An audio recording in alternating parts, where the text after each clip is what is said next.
BJP press conference is happening. Let's cut across to it. देते हैं, आप अपने विषय को रखिए। समन नंबर 1 जब अक्टूबर 23 को आया तब से लेकर अब तक 9 समन आए हैं। आश्चर्य का विषय है, एक भी समन में अरविंद केजरीवाल नहीं जाते हैं। अरविंद केजरीवाल जी की वो सेंस ऑफ एंटाइटलमेंट रहती है और वो बार बार कहते हैं कि ये इलीगल है, ये समन इलीगल है। इस समन के आधार पर मैं प्रस्तुत नहीं होऊंगा। मैं कोई छोटा मोटा व्यक्ति नहीं हूं, मैं मुख्यमंत्री हूं, मैं बहुत बड़ा व्यक्ति हूं, मुझे कैसे समन किया जा सकता है। आज गुरूर टूटा है। इस देश का कानून कहता है, चाहे मुख्यमंत्री हो चाहे आम आदमी हो, यदि आपने कानून के मुताबिक काम नहीं किया है, कानून को तोड़ा है और समन किया जाएगा, तो आपको समन का सम्मान करना है, आपको आके प्रस्तुत होना है।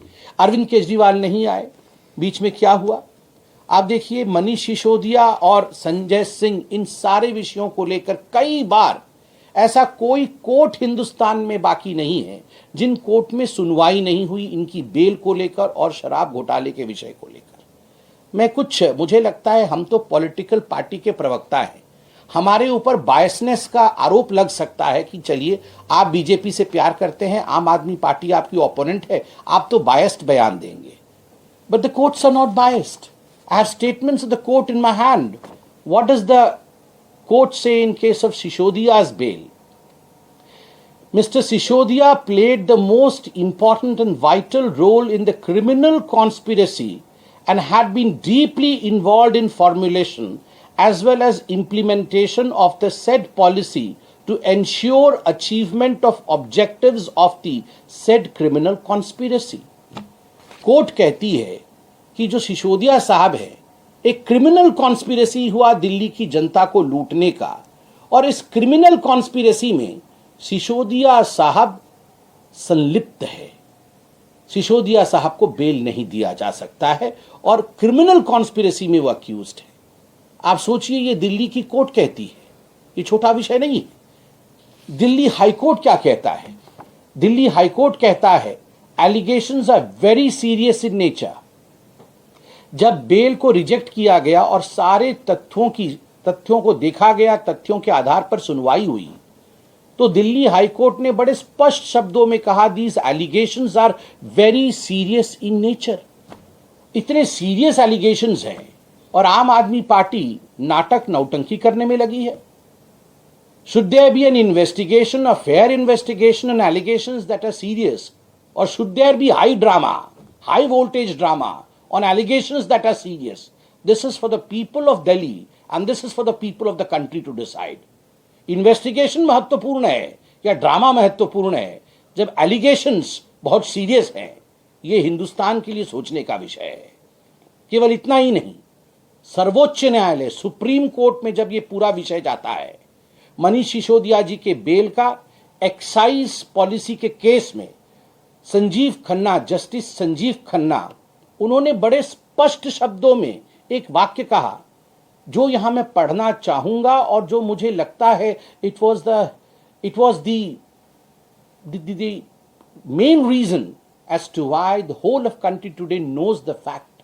It was the nail in the coffin and the sentence is, Justice Khanna SC said, one aspect regard to the transfer of money 338 crore is tentatively established. We have dismissed the bail.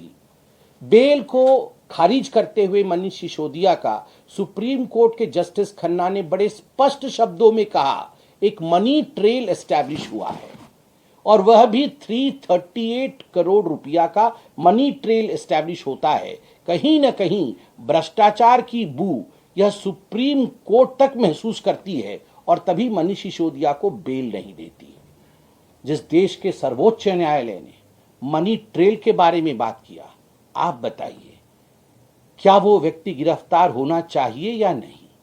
उसका जो kingpin है, सरगना है, अरविंद केजरीवाल गिरफ्तार होना चाहिए या केवल वह एक मुख्यमंत्री है, वह एक साधारण आम आदमी नहीं है, इसलिए उसे छोड़ देना चाहिए? इतना ही नहीं, आप सभी जानते हैं कि सीएजी की भी रिपोर्ट आई थी। सीएजी की रिपोर्ट ने दिल्ली एक्साइज पॉलिसी को लेकर बड़ा स्पष्ट मत रखा कि 2002 करोड़ रुपए का नुकसान इस न्यू एक्साइज पॉलिसी के कारण, इस नए आबकार नीति के कारण दिल्ली के खजाने को, दिल्ली के एक्सचेकर को हुआ है। 2002 करोड़ से अधिक का नुकसान होता है दिल्ली के खजाने को। इसके लिए रिस्पॉन्सिबल कौन है? Do we have a chief minister who only enjoys the perks of being the chief minister, who stays in a sheesh mahal, who can build palaces for himself, but who would not be accountable for the loss of more than 2,000 crore in a policy which has been drafted by him? क्या दिल्ली के chief minister अपने लिए महल बना सकते हैं, शीश महल में रह सकते हैं, Z+ सिक्योरिटी में घूम सकते हैं, किंतु 2000 करोड़ से अधिक नुकसान जो दिल्ली को हुआ है, दिल्ली के खजाने को हुआ है, यदि उस पे उनसे सवाल पूछा जाए, उससे उनसे जवाब मांगा जाए, तो वो विक्टिम कार्ड खेलेंगे, तो वो ड्रामा करेंगे। No mister Kejriwal, it is high time that the people in this country who are embroiled in corruption need to be arrested, and you have been arrested.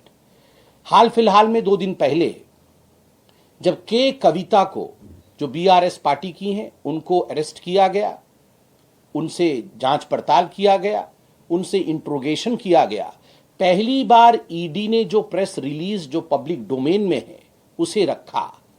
They use the word conspirator for mister Arvind Kejriwal, कि अरविंद केजरीवाल इस पूरे के पूरे excise policy में, शराब घोटाले में एक कॉन्स्पिरेटर है, वो सरगना है, वो षड्यंत्रकारी है।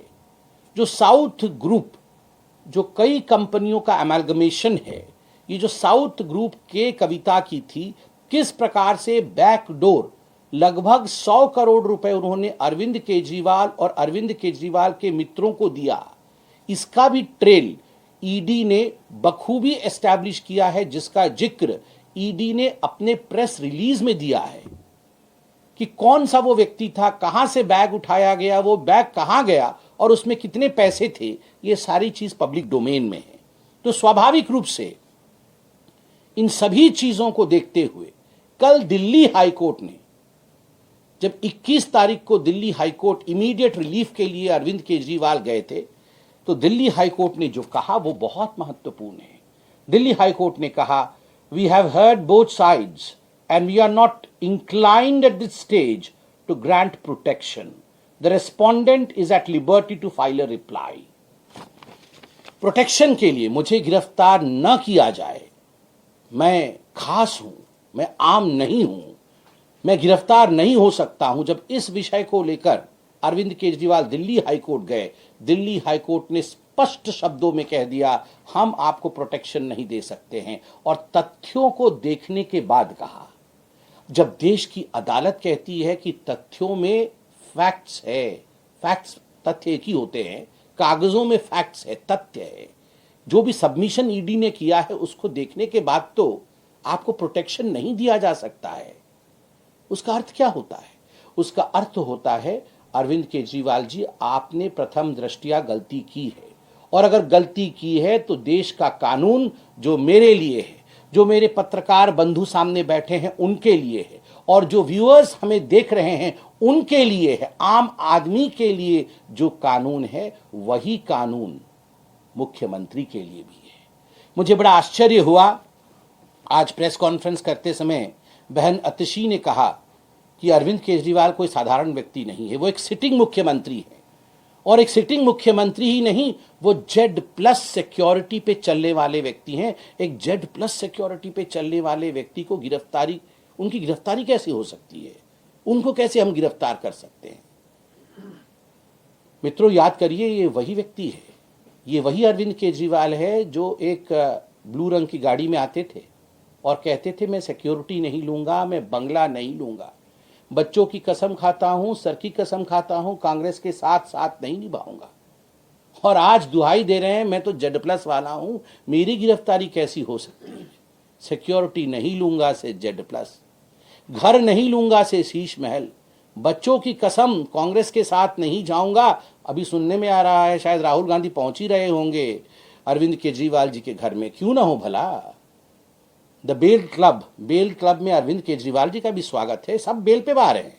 अरविंद केजरीवाल जी को भी 15,000 रुपए का मुचलका लोअर कोर्ट ने दिया था, आप याद, सेक्शन 174 के अंतर्गत।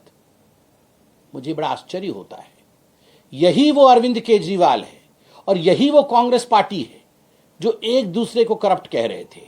अरविंद केजरीवाल कह रहे थे देश का सबसे भ्रष्टतम व्यक्ति रॉबर्ट वाड्रा है, देश की सबसे भ्रष्टतम अध्यक्षा कोई है तो वो सोनिया गांधी है, लालू प्रसाद यादव से ज्यादा भ्रष्ट कोई नहीं है। और आज तांता लगा है सोनिया जी, राहुल जी और लालू प्रसाद यादव का कि अरविंद केजरीवाल ही हमारे लीडर हैं।